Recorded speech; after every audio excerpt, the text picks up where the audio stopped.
So I listened to this fantastic episode with Paula Pant and Suze Orman last week. And after I finished picking my jaw up off the floor, I thought to myself, this is an episode that desperately needs a response. Thankfully, we have a wonderful community, and I'm fortunate enough to be friends with JL Collins from The Simple Path to Wealth, who some people have called the Godfather of FI. And I said, man, if last week we had the money matriarch of the personal finance world, and today we could feature the Godfather of FI, that would be a conversation worth having. So I reached out to Jim and I said, Jim, I'm curious, have you heard of the FIRE movement? Well, Jonathan, I am a cranky old geezer, a couple of years shy of 70, and I've got more experience than all of you whippersnappers put together out there, so I'm going to tell you what's what. Yeah, I've heard of the FI movement, and let me tell you straight out, I love it, love it, love it. And let me tell you why. Welcome to the ultimate crowdsourced personal finance show. This is your Friday Roundup. You're listening to Choose FI Radio. The blueprint for financial independence lives here.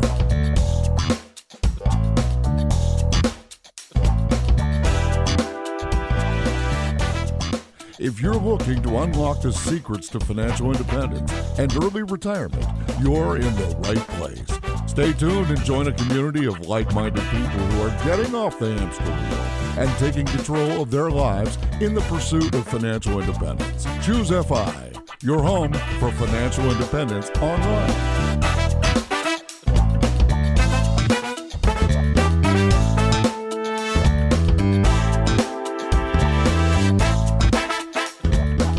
All right, guys, there are so many reasons that I'm excited to do this episode today. I think you probably already have a sense of what is coming. And yeah, it's going to be a lot of fun. And to help me with this, I have my co-host Brad here with me today. How you doing, buddy? Hey, Jonathan, I'm doing quite well. Yeah, I had a funny little frugal win of the week that I thought I'd pass along. This was kind of one of those instances where being in the FI long-term mindset actually really helped me. We got this amazing introductory rate for our garbage pickup. I've heard friends who are constantly switching between different companies because there are probably 10 different companies that come through my neighborhood. But a couple of years back, we got this great deal for, I think it was like $11 a month. It was some absurdly low fee like that. And I prepaid for a couple of years back then. And I assumed that it would just kind of revert back to the old rate when it came up for renewal.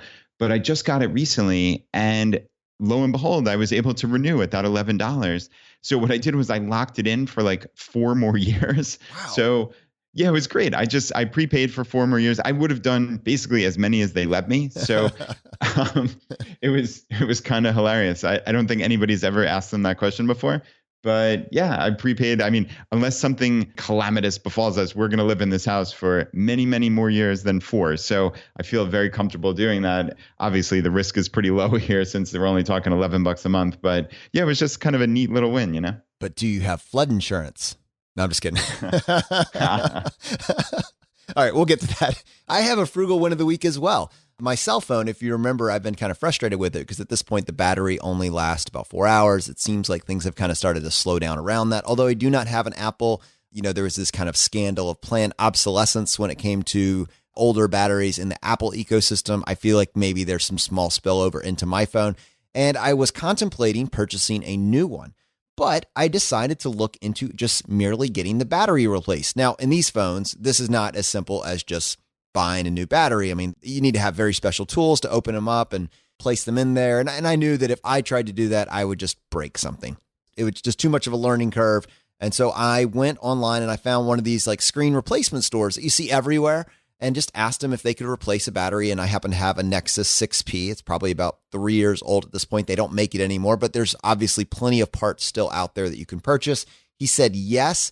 He quoted me $80 to replace the battery, which, I was fine with because this is compare and contrast to, I don't know, $300 for a newer phone. If I were just going to go buy another one on the lower end, all the way up to the Pixel, which is their new flagship. If you have Project Fi, which is Google's phone service, being around $800. So I was like, 80, yeah, I can do that. No problem. He actually did end up replacing it for me, and his build price at the end of it, for whatever reason, only came to $47. And Brad, my phone now lasts for, again, upwards of 24 hours. I mean, it's insane. The performance is back. It's like a brand new phone. And yeah, I don't want to get rid of it. I'm not one of these people that just feels that obligatory calling to replace my phone every 12 months. It's just, I'm very, very happy. As long as this phone works, let's just keep using this one. Wow, that is a nice win. And I can contrast it with my fail in that regard, because as you know, my phone was terrible. The battery lasted maybe 6 hours if I was lucky, and I constantly had to recharge it. And I didn't even contemplate, honestly, looking into getting a new battery. I just assumed, oh, this thing's old, it's junky. I mean, I've had my phone for many, many years. So it certainly, I got my value from it, but probably could have extended it for, in your case, like $47. Don't worry, young Padawan. One day you will be as good at this Fi thing as I am. Thank you for your many teachings. I greatly appreciate it. They call me Mr. Miyagi. Oh, man. All right. This past week's episode on Monday, talking about phones, right? I mean, this was an episode on the technological warfare that is being applied to our lives. And it was more than that. It was a broader look at looking at things that have taken an outplaced role in our lives and determining whether or not that role really does have value, or whether or not we should put it inside of a box and reclaim parts of our life. This was about drift. Yeah, I really enjoyed this episode with Dominic, and he asked some really fundamental questions. How in command of your life are you really? And then he was saying, like, if someone asks him where to start, he looks for these points in his life, or he advises people to look for these points where you're resentful or obligated or constantly doing things you don't want to do. And then just take an inventory of those pain points. And then at the end of that time, and don't really go through it at that point, just jot them down. What are those pain points in your life? At the end, what is the one that's the most emotionally charged on that list? What hits you the most? Find that thing, or maybe a couple things on a short list, and try to really dive into them. You know, this is one of those things that I find myself increasingly applying to every aspect. And there were probably 3 different points that he made that to me was like, this is life-changing if you take ownership of it. The biggest one was looking for those little things that you're doing that you don't even realizing like you're doing, and asking, does that add value? So how many times do I check my phone a day? How many times do I check my email? Do I check my Facebook? Do I check social media? How many times do I check a stat? It's not that none of that needs to happen or that I need to have a ban, but when it starts seeping into every single aspect of my life, it becomes a problem. And just to put it back again inside of that box, that was big. And then the other one for me, there were actually 2 other points, but the one that I'll talk about real quick was this idea of solving this. One of the best things that you can do to combat drift is to look at where your pain points are, look at where your weak spots in terms of where you just let time bleed. And usually for most people, it's the first hour of the day and the last hour of the day. I think for me, I have the luxury of it being the first 2 hours and the last 2 hours of the day, right? And so being very, very strong on either end of your day allows you to go into the next day with a lot of intention. And so I think for me, one of the things I've said is, let me take a hard stand on just one end of it. Let me take a hard stand on that last hour of the day, and let me get out my planner and use my planner to map out the next day, and just enjoy that as an intentional time, as opposed to drifting from one Netflix show into the morning where you're just doing social media. Well, so Jonathan, I've never heard of this actually in your own life. You actually sit down with a planner, and do you jot down like a couple of major things you want to do the next day? Do you, I guess, like apportion out your time according to some schedule? Talk me through, like, what does this look like on a real level? Yeah, I need to make it into a PDF sheet or a journal or something along those lines. I'm sure there are already other ones out there, but basically what I look at is, what are the 3 things that if I did tomorrow, I would be very excited with myself about? You know, if I could hold myself to this line. So it's kind of like these primary and these secondary goals. You're absolutely going to knock out the primary goals, and then if you can, you'll knock out the secondary. So some of those secondary goals may be things like, hey, I want to exercise, or hey, I want to make sure that I'm drinking plenty of water, or that I want to make sure I consume this specific meal. You know, it could be health related, but the primary goals are things that, you know, move the needle. It's spending quality time with my son. It's having some dialogue with my wife. It's working on a very specific task that I know I need to get done for work, whatever that is, but just slowly mapping out a few things. I'm not at the point where I'm going to have every single activity mapped out, every single hour, every single 30-minute section. I know people that are there. I feel like maybe this is something that could grow to that, but I just know that myself, I bleed the first hour of the day and the last hour of the day. I'm guilty of that drift state. And this is just a short tool. You don't need to document this for perpetuity. This can be something that you throw away after you're done with it. But it's just to help force you to say, I'm going to get these 3 things done tomorrow. Yeah, that's really cool. I like that. I've never done that, but yeah, something certainly to consider. Like I said in the episode, I look back at a day and just wonder, like, what did I really do? Even though I was pretty busy and I suspect there were some important things, but without having that intention from the outset, I think that would change the game. So yeah, that's pretty cool. For me, like you said, the other bookend is the morning. So I've struggled with just lying in bed and listening to podcasts under this odd guise that's productive. And I don't really think it is all that much. I mean, a lot of the podcasts I listen to are value added, clearly. So like, I think I can at least make the argument somewhat, but for me, it's more of a crutch where I still want to listen to podcasts, obviously, but I think I'd rather listen to them during a different time. So I think that was like my big takeaway, which is don't turn the phone on, even if it's in airplane mode. Don't turn the phone on right when I wake up and start listening to podcasts. Get out of bed and stretch or exercise or just go downstairs and get a glass of water. Get out of that little zone that I'm in, which again is just reach down onto the floor, grab my phone and turn on a podcast. That's my default state. So I think it's more just having that space between stimulus and response. That's what I want to do because that's what I've been doing. That's habitual for me. How can I break that up? So it's kind of like a baby step type thing for me, Jonathan. Yeah. And for me, I follow Jocko Willink on Twitter. And it's always like every single morning at 4:30, I get this tweet showing that he's taking a picture of his watch. And I'm like, yeah, another day where I'm not doing that. But like I've tackled the night because trying to face the morning frightens me a little bit. Like I just feel like I'm not strong enough to handle that end of it. So it's like, all right, let me own this. And then I can graduate to tackling a morning routine afterwards. Yeah. And one thing that I definitely took to heart from the episode was turning off all notifications on your phone. I think this is something I probably did it before we recorded the episode, in fairness, but I've been doing it for a couple of months now, and it's just really changed the game. Adding that little bit of extra friction to having to unlock your phone and going into Gmail or going into, I don't know, whatever else, Facebook, to get those notifications, like as opposed to them just popping up. And as Dom's saying, your body floods with that cortisol, that stress hormone, when a notification shows up and you just need to check it. There's this pressing, ultimate desire to go check that phone. That's what happens when a notification comes up. Dom said, I'm up against a pretty big force here. There's 1,000 of the best designers who are trying to hijack your attention. And also with this variable rewards, you don't know when this payoff is going to occur.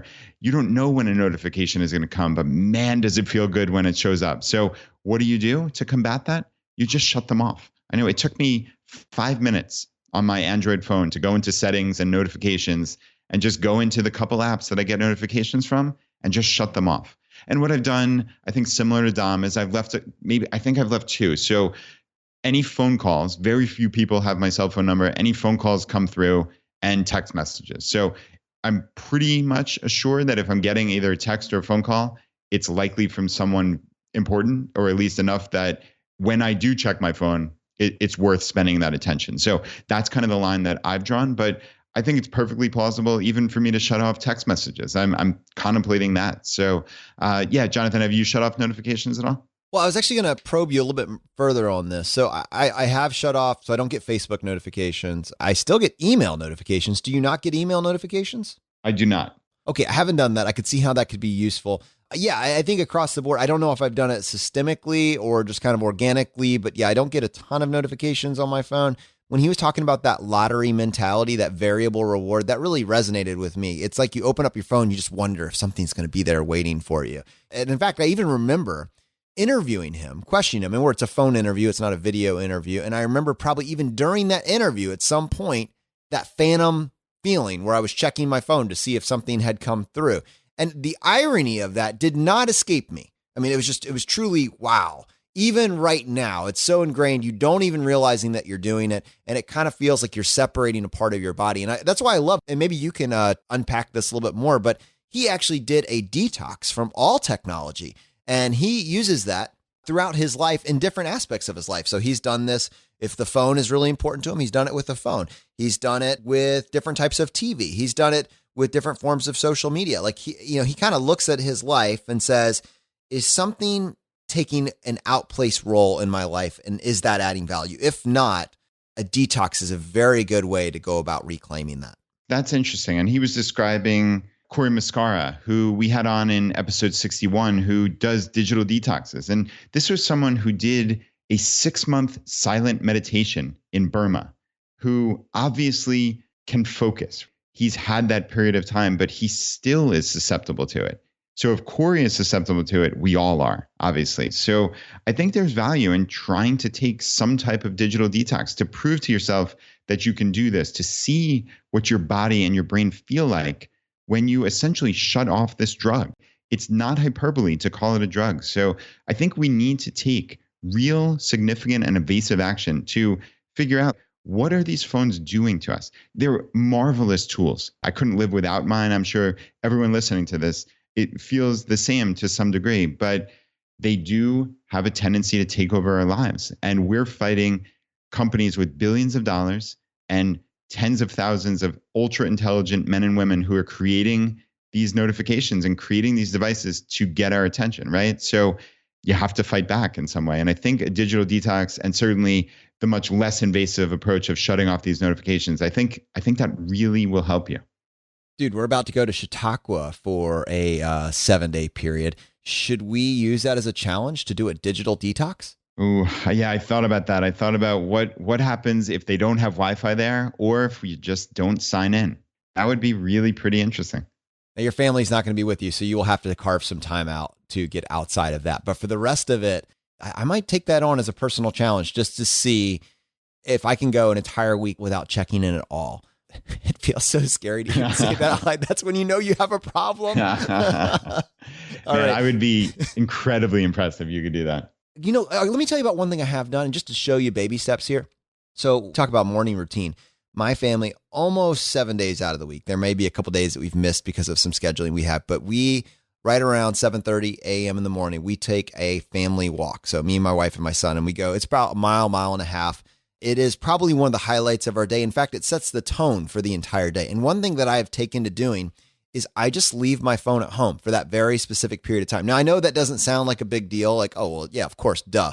It kind of is. And let me tell you something, that when you're spending quality time with someone and you have your phone out for a second, in my specific relationship, that quality time no longer counts. Like it just doesn't. Oh, well, he checked his phone, you know? So and I'm not saying that my wife actually verbalizes this. I just can read her, and I can read that, assessing whether or not I'm being present or whether or not I'm just responding to her, so I can immediately get back to something else that's going on.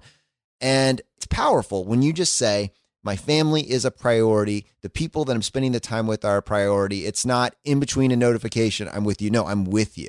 If that's profound, and these tiny micro doses, about an hour a day, then how profound is it when you were to apply that for a solid week? What would that actually mean for your life if you were to do that for a 1 week period of time? And if you feel like you can't do that, what does that say about you? All right. Well, I would love to see you take this on. I think, like you said, unfortunately, I can't do it fully since I do need to be in touch with my family. But yeah, man, I'm going to do as much as I possibly can. So who knows, maybe a 24-hour fast, if you will, or detox. I think that's perfectly reasonable. And maybe stringing a couple of those together throughout the week, I can take on. And yeah, I'd be impressed if you undertook something like this as well. I think I'm going to. I think the challenge, the gauntlet has been thrown down, and I accept. We're gonna try and make it happen. We'll report back and see what the benefits are at the end of October when we're back to recording. All right, guys, we've been teeing this up. Some of you were like, I have to listen to this episode specifically for this response. And some of you took the opportunity to email us. We got about 4 requests for a response. So without further ado, here is Jim Collins from JLCollinsNH, the author of The Simple Path to Wealth, who in the FI community we have coined as the Godfather of FI. Jim, welcome to the podcast. Thanks. It's a pleasure to be here with you guys. So I'm quite aware that at this point you have gotten a chance to listen to the now infamous Suze Orman on the Afford Anything podcast. What'd you think? I have listened to it. In fact, I listened to it right away. And what I think is that Paula Pant was brilliant, and I am in awe of her patience. Yeah, Jim, I completely agree. Paula was masterful. And just for the audience, this is episode 153 and 154 of the Afford Anything podcast. They were published October 1st and October 5th, respectively. So if you haven't heard those episodes, I highly recommend you hit pause on this and go download them and listen. And yeah, it was really one of the most interesting and amazing things to happen in the FI community, probably in the last couple of years, right, Jim? Absolutely. And so one of the things that I know Paula has gotten some negative feedback on, mostly positive, I gather, but some negative feedback, is that she didn't push back. She didn't challenge Suze enough. And I think she handled it exactly the way it should have been handled. I mean, when you bring a guest onto a podcast, presumably your audience knows what you think. What they don't know is what your guest thinks. And your job as an interviewer, and I think Paula did this masterfully, is to bring out the guest's ideas. I have to say, listening to Suze, that wasn't very hard to do. You just had to kind of stand out of the way. But it is hard to resist the temptation to debate the issues. And I think Paula did exactly the right thing in resisting that temptation. Well, in my mind, I felt like she almost gave Suze just enough rope to kind of hang herself. I mean, her arguments, it was actually painful to listen to. Brad, I know that you have kind of used like this Alan Greenspan example many times of just basically word vomit, and you make everything sound so complicated. Everybody just kind of nods their head, but it's kind of just out of fatigue.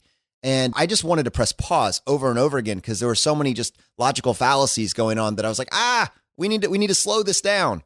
Yeah, I think the biggest thing that struck me is this was somebody who was obviously talking about in FIRE, a subject that she really didn't understand.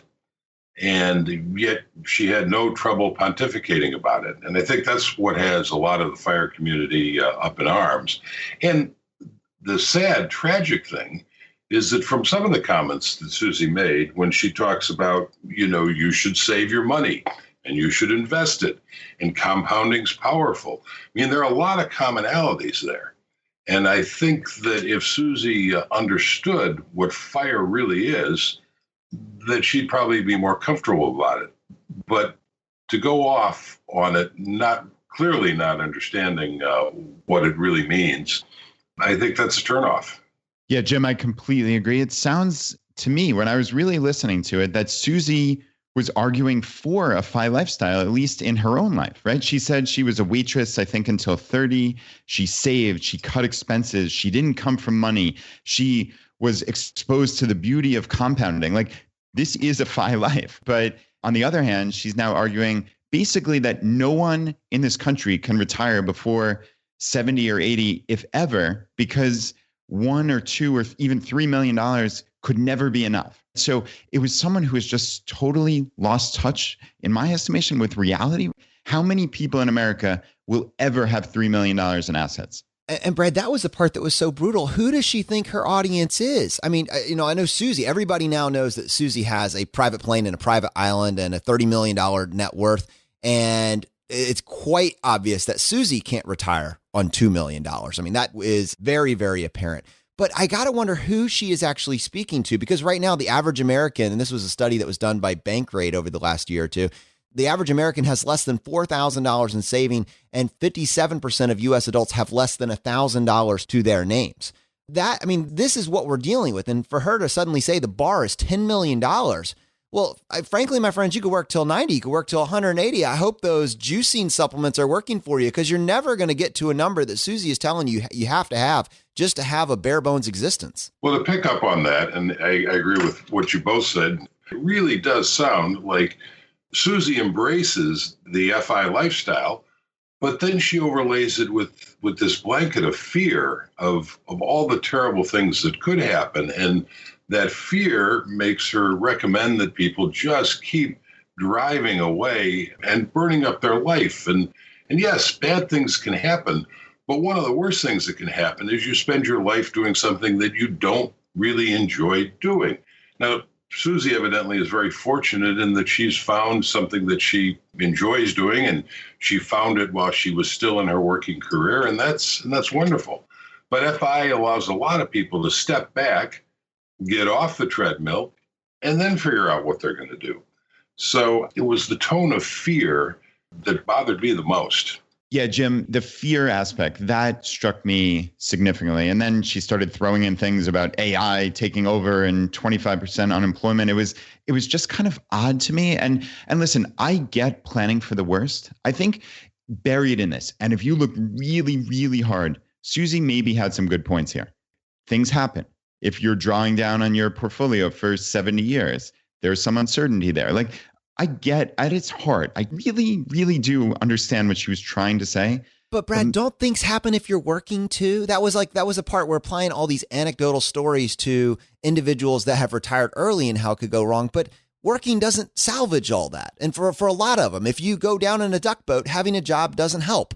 You know, it was this like dichotomy of, we're going to throw anecdotes at the person that decides to save 50% of their income, knowing that a future where AI is going to get rid of all the jobs. It seems like the person that's preparing for that now has an advantage. Oh, but the anecdotes, because you're going to have all of these disasters fall. You're not sad. You don't get saved that just because you have a job. Stuff happens. Yeah, I mean, there's no question. And yeah, I was getting to the Suze had maybe tiny little good points, but you can't live your life worried about every black swan event. I mean, clearly you have to do what you have to do to safeguard yourself. That means getting reasonable insurance. It means saving for a rainy day, right? The things that people in the FI community obviously do. But Jim, your point was brilliant that probably the biggest thing to worry about is losing decades of your life. That is the one non-renewable resource. You know, the other interesting point is there is probably not another group in America who thinks more about and is more skilled at preparing for the future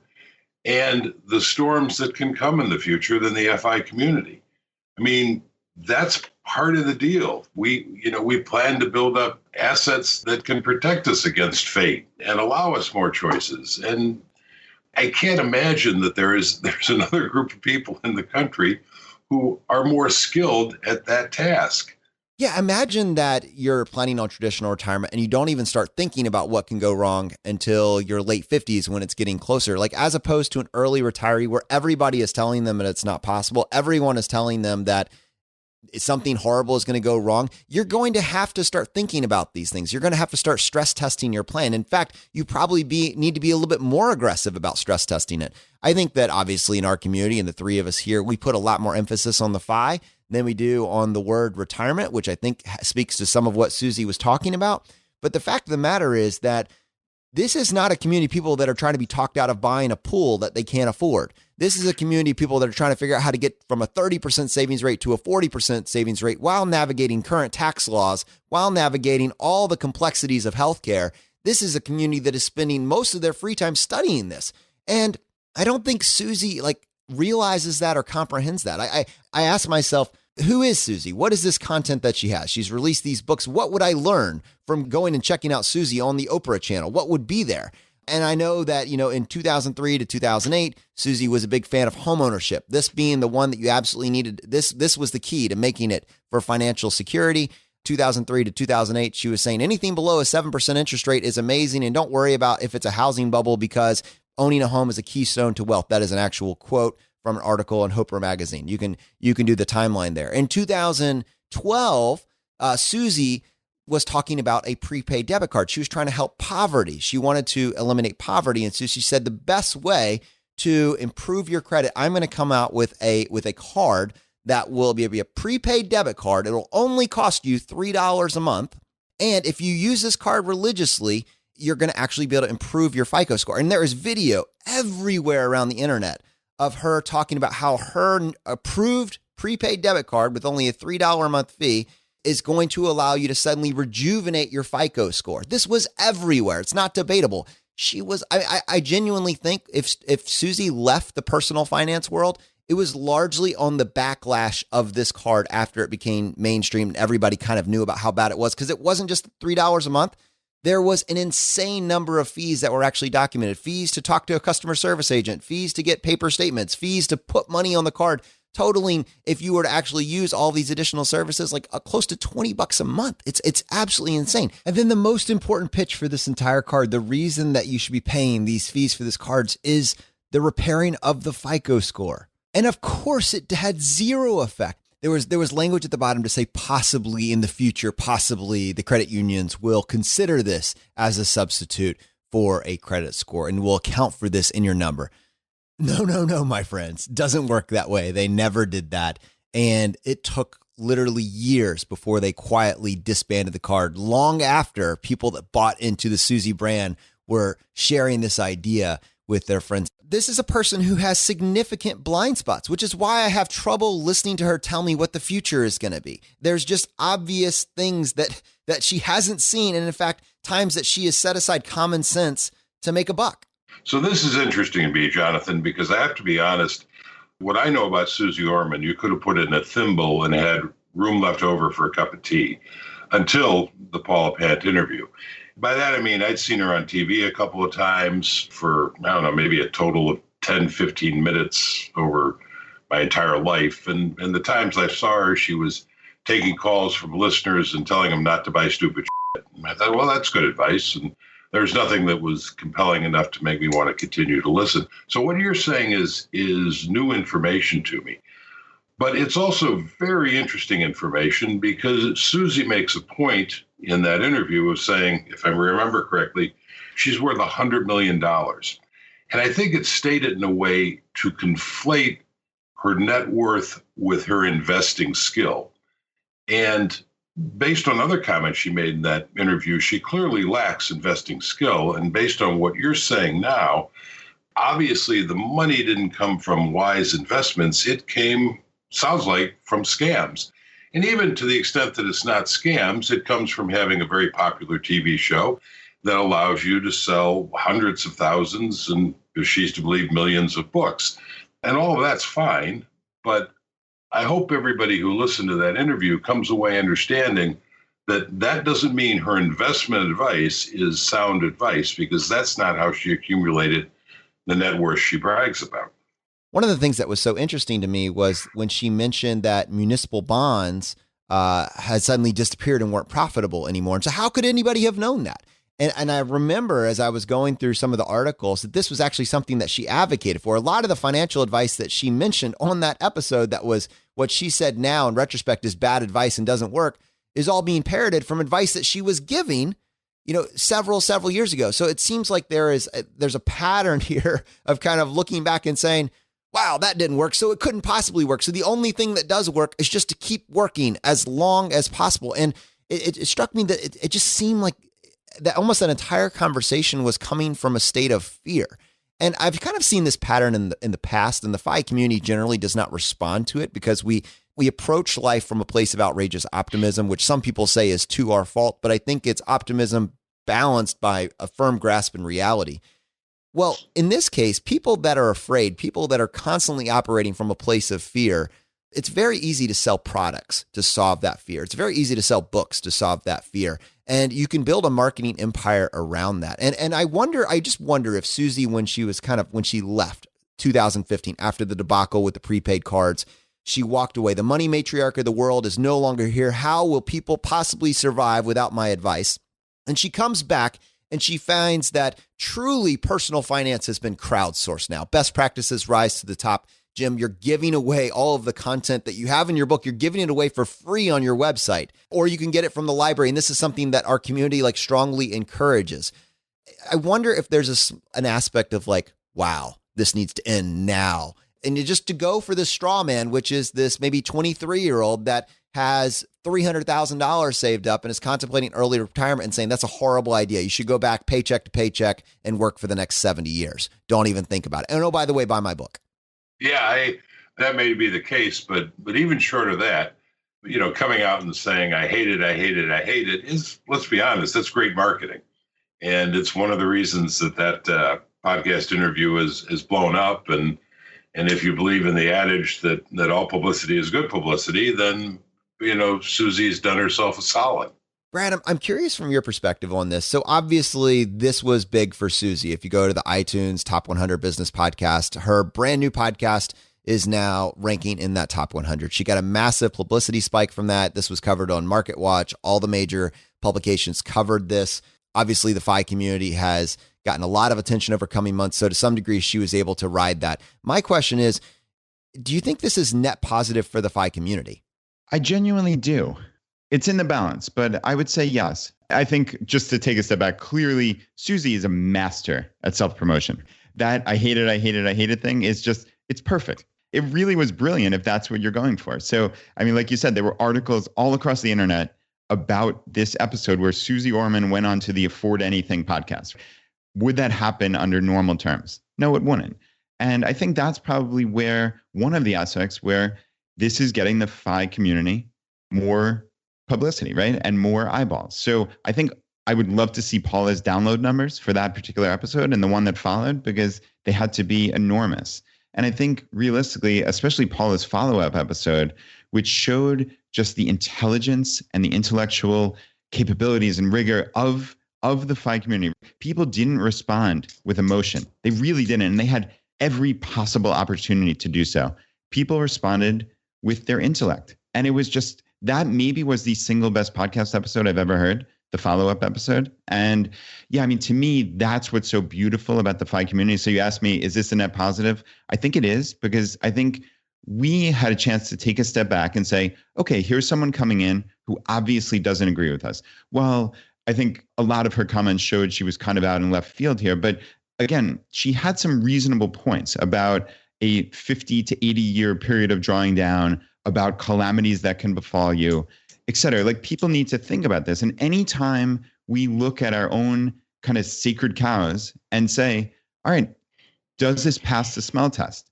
And if you come out on the other side saying, yes, it does. Yes, we're safeguarded. Yes, we're thinking about this. Then I think that's a win. So circling back, Jim, to this idea of how much money do you actually need to retire? I think that's one of the things that she was very vague about. It was something like, well, if you're an early retiree, you need $10 million. But if you are a gas line worker, then you only need $2 million. I mean, she kind of moved the target a couple times. But one of the things that I heard is it will never be enough. And I'm curious, like, what are your thoughts? How much money does one need to retire?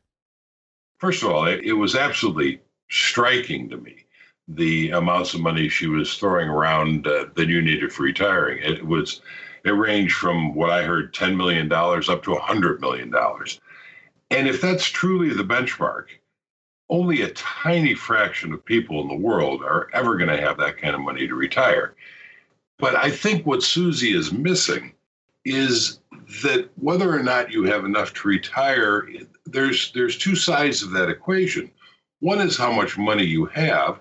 The other is how much money you need or you're spending. Now, Suze is looking at the world from Suze's perspective. And if I heard her correctly, Suze sold 3, 4, 5 houses to buy a private island. She's got a private jet. Well, with the lifestyle Suze has trapped herself in, yeah, she's probably going to need $50 or $100 million. But you don't have to trap yourself in that kind of a lifestyle.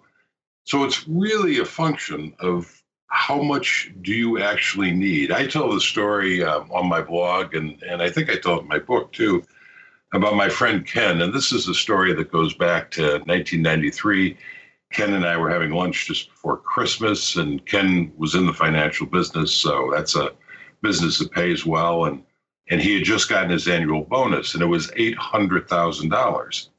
And what we talked about over lunch was how you can't live on just $800,000 a year. Now, to most people listening, that's going to sound absurd. But sitting across the lunch table with Ken as he went through his expenses, kind of like Suze did, the multiple houses, the private education for the children, the trips, the fancy cars, and on, he was right. $800,000 was not enough to support the lifestyle that he'd constructed. Now, let's say Ken wanted to retire. I don't know how much he made beyond the bonus, but let's just say it was $1 million. Well, if we use the 4% rule, we know that you multiply that by 25. So Ken would need $25 million to retire at his current lifestyle. I'm retired. I don't have $25 million. Brad's retired. I don't think too many people in the FI community have that kind of money, but we don't have that kind of lifestyle either. I think Ken was a happy enough guy, but I've known people who've never made more than $40,000 a year who have achieved FI at a standard of living that they're comfortable with and that they enjoy and that make them happy. And there's all kinds of psychological research about what makes people happy, and money is a small part of it.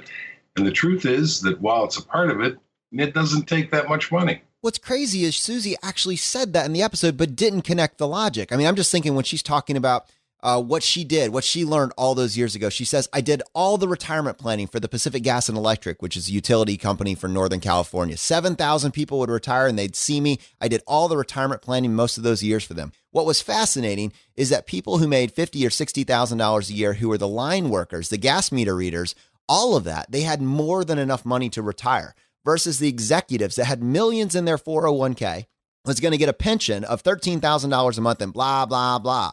And what I learned from all of that is that when you make a lot of money, the more money usually you make, the more money you spend. You don't save it, you don't invest it, you're not wise with it. So when you don't make a lot of money, normally you don't spend like you have a lot of money because you don't. So you tend to stay out of credit card debt. So like there's a cognitive fallacy going on here. This is just obvious. What if you could take the mindset of the line worker and apply it to an above median income salary? It just works, but it doesn't sound like she's willing to extend that logic to someone that's pursuing financial independence. Well, it even works for the line worker. As I said, I've known people who've never made, I don't know what a line worker makes, but 30, 40, 50,000. I've known people who've never made more than 40,000 in their life who achieved FI. I mean, the math works if you understand the balance between what you need, what you spend, and what you have. And I think your point's well taken, and it brings me back to what I said earlier. I think Suze fundamentally doesn't understand what the FIRE movement is all about. And I think that's one of the reasons that what she says is so contradictory, comes across as so contradictory and so confusing. Now, whether she just doesn't understand it because she hasn't been willing to look into it, or whether she decided strategically that it would get a lot more play if she said, I hate it, I hate it, I hate it. And of course it has. I have no way of knowing that. But clearly, either by design or by lack of effort, she has no idea what the FIRE movement's really all about. Jim, do you think any of the confusion comes from the acronym itself, the FIRE, right? Like we focus on FI here at Choose FI, the financial independence aspect, but clearly the retire early has some baggage. Absolutely. And I have a love-hate relationship with the FIRE acronym. I love it because it's brilliant in itself. It's, FIRE it's a cool concept. As you guys do, you came up with a wonderful line that you use at the end, I think at the end of all of your podcasts, the FIRE is spreading. For that reason alone, I hope it doesn't go away. I would hate to have to come up with a different ending to our show. Well, and I've actually spent some time trying to come up with a different, equally clever acronym that would be, and I failed. Yeah. But to go back to Brad's point, I think that word retire, it's given rise to, I think Mr. Money Mustache first came up with the idea of the internet retirement police. And it's given rise to a lot of confusion and frankly, a lot of hostility towards this whole movement when people say, yeah, I've achieved FI. And then the next part of it is I've retired early. And the next part of it is I've gone on to do something else that I'm really enjoying. And, that happens to make money.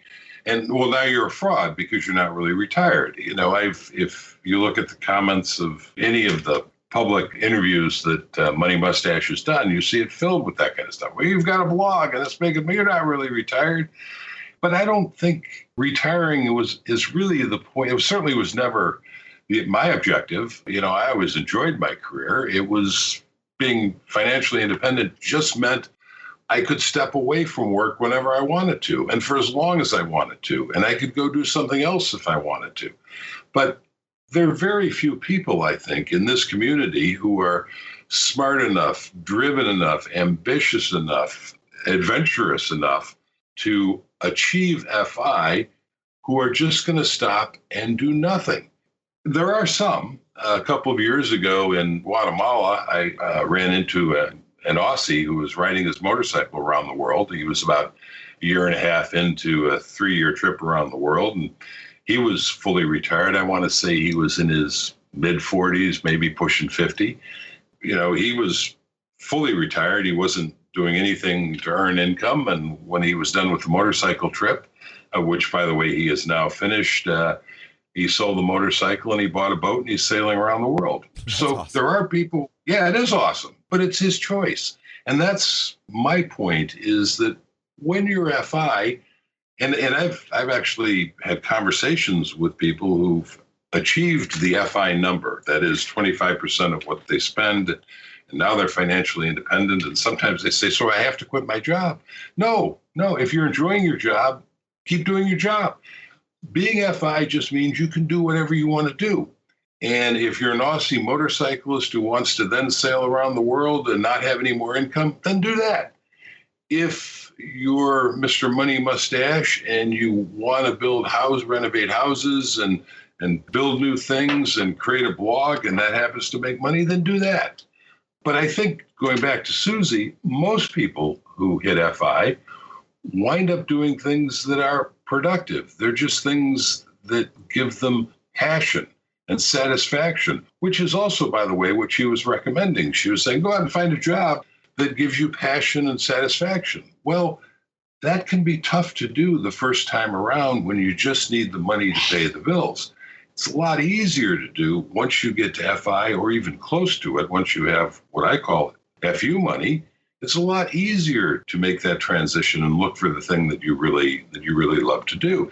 That's another reason I think that if Suze really understood FI, then other than for promotional reasons, she wouldn't be saying she hated it. Yeah, Jim, I agree completely.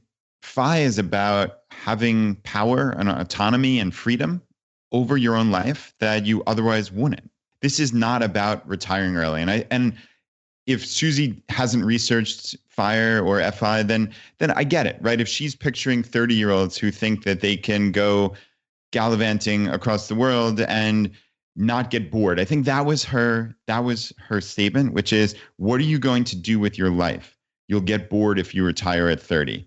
And if she hasn't looked into the type of people that this attracts, then I can vaguely understand where she's coming from, right? 60 to 70 extra years just traveling around the world, that likely will get tiring, right? We've seen our good friend Brandon from The Mad Scientist. Brandon and Jill thought that they were going to travel around the world for a significant amount of time, if not indefinitely. And what they figured out after trying that, and that's the beautiful thing here, is they had the freedom and the space to try this. They figured out that wasn't what they wanted out of their lives. They wanted to go back to their lives in Edinburgh and have a routine, have friends that they connected with, have Jill's family nearby, have work for Jill and working out for Brandon and working on the podcast and the website, right?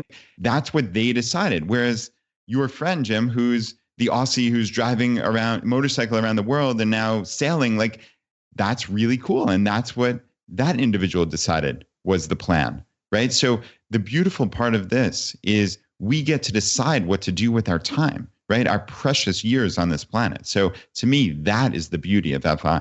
You know, Brad, that's it exactly, is FI gives you the freedom to create the life that is best for you. And I think one of the objections I had with Suze is she has this one straitjacketed vision of how everybody should live because it's the way she lived. And, you know, it's maximizing a lifestyle and then working your tail off. Hopefully it's something you love, but maybe not, to be able to afford it.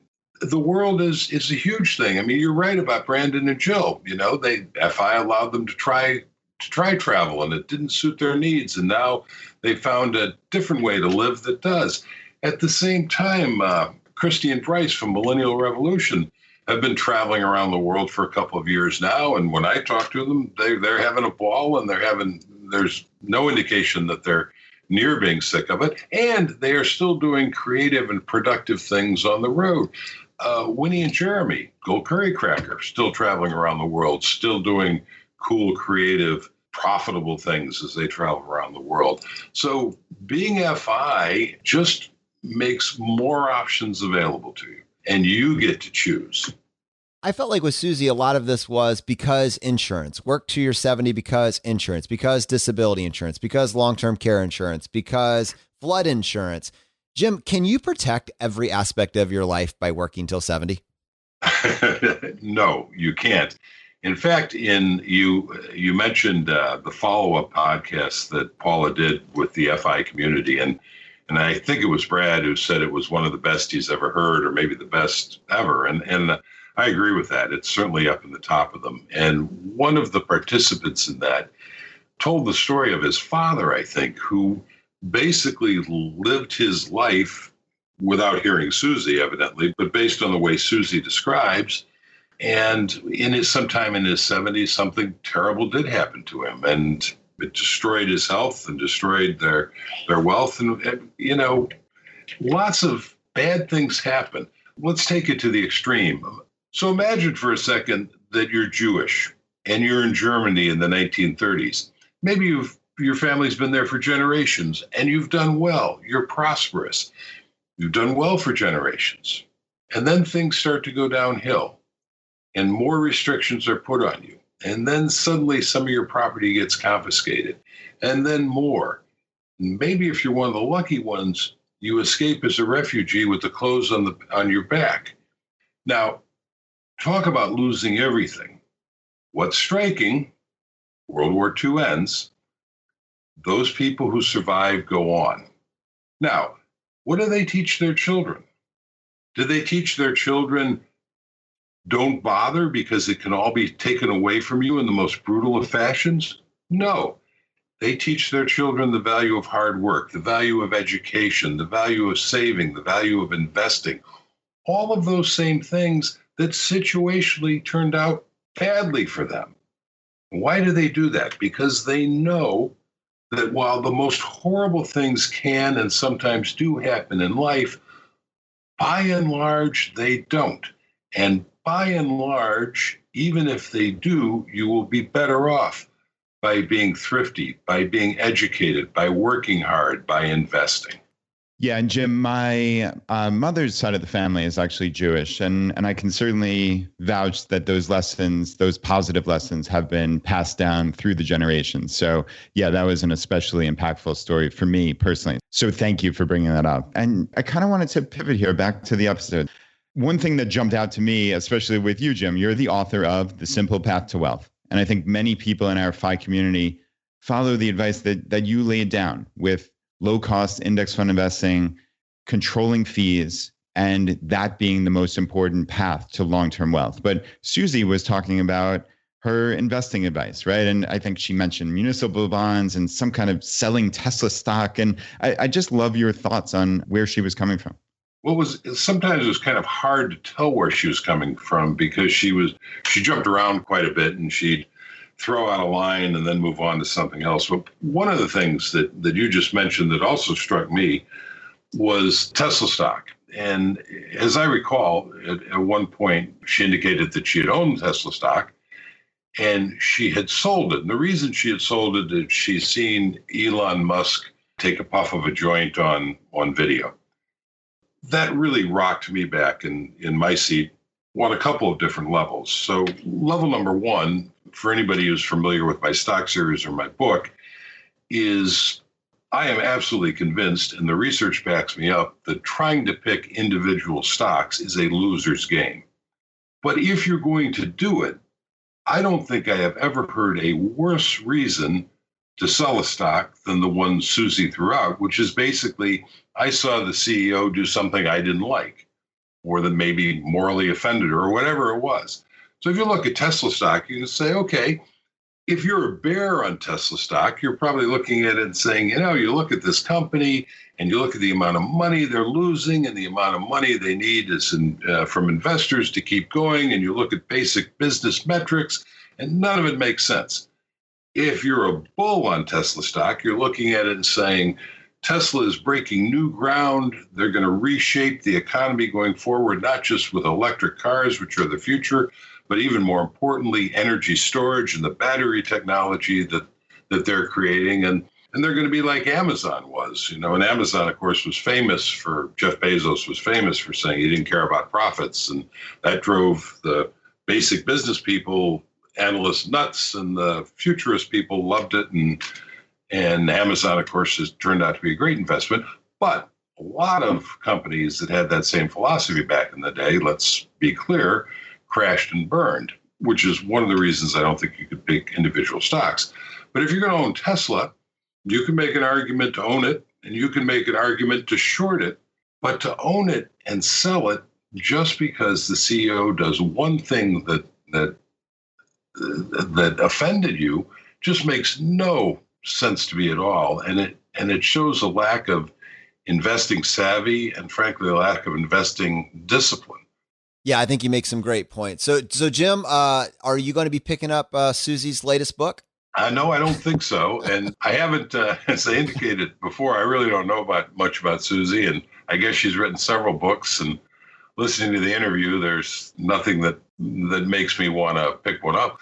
I have to say, I do envy her the 800,000 copies that she indicated she sold of one of her books. And in fact, I was teasing my agent shortly thereafter, and I asked her, I said, hey, how come my book hasn't sold 800,000 copies? My book has sold 50,000 copies, which until I heard Suze, I thought was pretty good.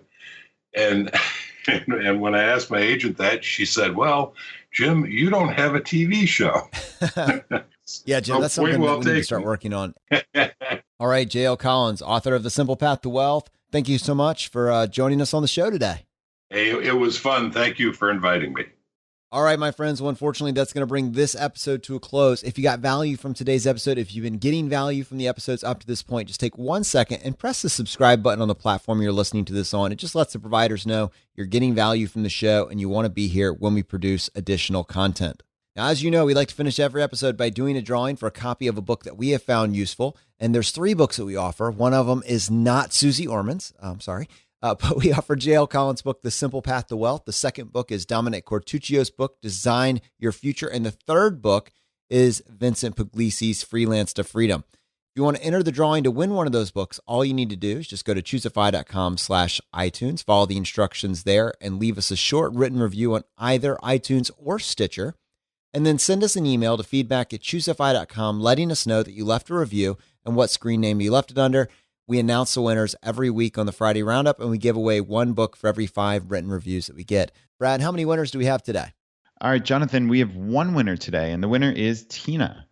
And Tina says, loving it. Just what I was looking for. I love this podcast. I am self-taught about my finances, but what I was missing is how to apply my knowledge in a real-life setting, and this podcast and community has given me that. Great job, guys. Please keep up the great work. All right, my friends, the fire is spreading. We'll see you next time as we continue to go down the road less traveled. You've been listening to Choose FI Radio Podcast, where we help middle-class America build wealth, one life hack at a time.